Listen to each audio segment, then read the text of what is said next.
તો બનાસકાંઠા જિલ્લાના વિભાજનને લઈને સાંસદ ગેનીબેન ઠાકોરનો આરોપ, કોઈના અભિપ્રાય લીધા વિના એકતરફી જિલ્લાનું વિભાજન થયું હોવાનો આરોપ લગાવ્યો ગેનીબેને।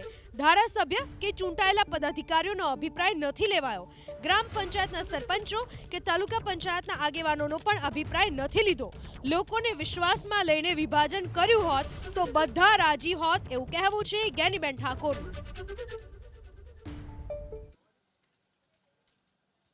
કોઈ પણ વિભાજન કરવું હોય ત્યારે પંચાયતનું વિભાજન કરવું હોય તો પણ ગ્રામ પંચાયતનો ઠરાવ લેવામાં આવે છે। તાલુકા પંચાયતનો નવો જિલ્લો તાલુકો બનાવવાનો હોય એ ટાઈમે પણ અનેક વખત સૂચનો લીધેલા છે।